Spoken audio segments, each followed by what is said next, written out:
Hi, I'm Stuart Elliott, the editor-in-chief of The Real Deal, and I'm here today with another installment of TRD Tips. Today, joining me is Ace Watanasuparp, the EVP of Residential Lendings for Citizens Bank in New York. So it's kind of felt like a little bit like a broken record for many years that we're always hearing about a new low for interest rates, that it's cheaper than ever to borrow money. And, it's true. Just last month, rates dipped to a new record again at 2.65%. But getting a mortgage or refinancing, it's not always quite as easy, especially during COVID. So we wanted to talk with Ace today about the opportunities and pitfalls of getting a mortgage in this environment. So welcome, Ace. Thanks for having me, Stuart. Always a pleasure spending some time with you here at The Real Deal. And it seems like mortgage rates are almost like the number one topic. I call it coffee talk, right? So whenever you're getting together with friends or you meet up with, family, it seems like in my world, it seems like the only thing that they're talking about is the low, astronomically, historically low rates, that we're seeing today, which is 2.625 on a 30-year fixed. Mm-hmm. So rates are record low. Does that mean it's easy to get a mortgage these days, or they're not necessarily connected? I think the one thing to remember is due to the stimulus package program that was just passed, the Federal Reserve, they're committing to purchase a certain amount with mortgage-backed securities, which is literally creating an artificially low environment, right? And that's why you see such low rates today, such as 2.625. And with the low rates, it really doesn't mean that folks can, it's easier to qualify, right? It actually means that their buying power goes that much further, right. Meaning, a place that they may not have been able to afford, they could probably afford today because interest rates are at an all-time low at 2.65, 2.75. Right. And what are the hurdles that buyers have to jump through today? I mean, are banks being pretty conservative in lending? No, I don't think so, Stuart. I think, banks, ever since the 2008, 2009 recession, I think the banks are definitely continuing to lend responsibly.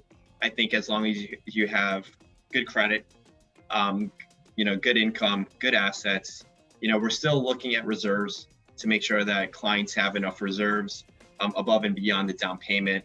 But all of that, credit, income, assets, and reserves are all things that the banks will look for, along with down payment, of course. So let's kind of talk practical steps. I mean, should you call a mortgage broker before you start looking at properties to buy? What's kind of the best process in your mind?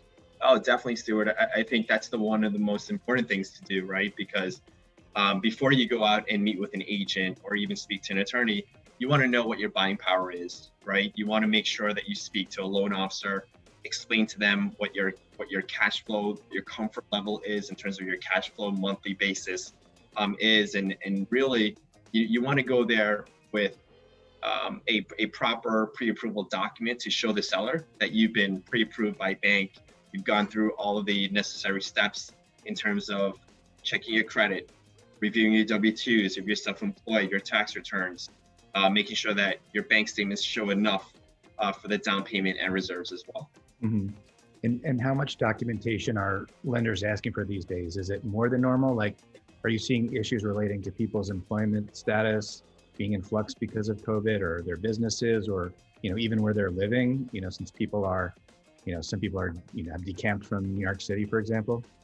Yeah, I think with the internet, everything is readily available, right? So I think checking someone's employment right before closing is a procurement that every bank will do.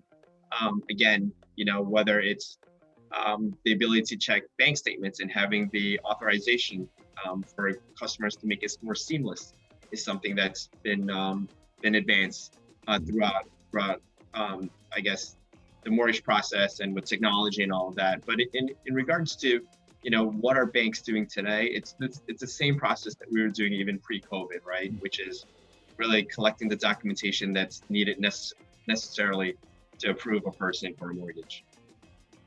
Are banks being more sticklers about credit scores these days, or how's that kind of affecting them? No, a credit score, still anything, and any client that has a 680 credit score is considered good credit.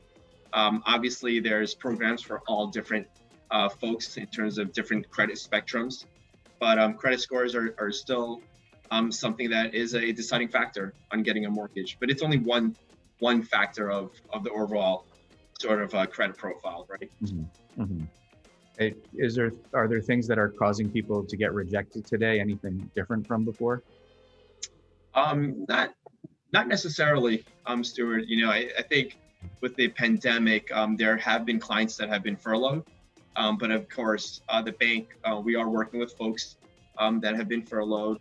No loans in process are being canceled, and we're working with each client on a case-by-case basis. Got it. And how about refinancing? What are you seeing, on that front these days for people who are already? There's been an influx of people tapping into their equity, right? So folks are definitely refinancing. We've seen appreciation values throughout the years continue to increase, and people are taking advantage of refinancing towards a better rate and term. And here at Citizens Bank, we've seen an influx of applications in 2020, and we continue to see a very robust 2021, Stuart. And in terms of just the time frame and the deal cycle, it being virtual, has that meant things go faster, or because of COVID, it means, things have gone slower? Sometimes, obviously, when you're doing refinancing or getting a mortgage, it can take, a good amount of time, several months. Yeah, I think with the capacity, with the influx of rates being so low, the number of transactions that are coming in per month, it's record breaking, right? It's historical lows at 2.65. So naturally, the banks will be inundated with loans coming in. For us, we have a mandate of 90-day rate lock, which is free of charge for the clients, in order to really make sure that we take the time to look at each of our clients' transactions, make sure we dot our I's, cross our T's.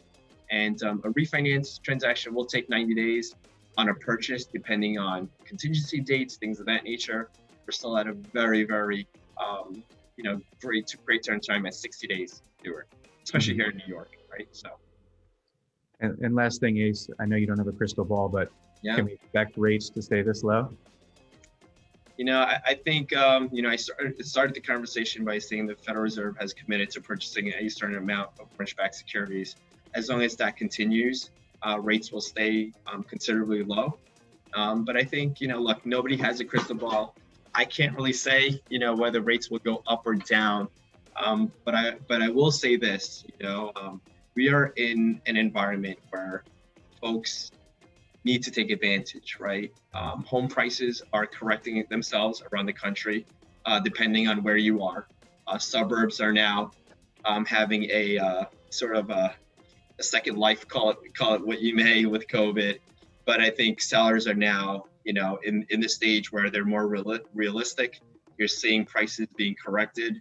You see low interest rates, and I think it's one of those things where it's a perfect situation for a buyer. And I think if you wait maybe 10 years down the line, you're going to look back in today's environment and really, really regret, why didn't you pull the trigger during this time? So it's a great time for the real estate industry, for a buyer in itself, and for folks that own a home to tap into their equity. Yeah. Sure. Well, it seems like they've been low forever, but let's see if it keeps going. It seems like that. It seems like that, Stuart. Yeah. Cool. Thanks for joining us, Ace. Of course, Stuart. Anytime. My pleasure.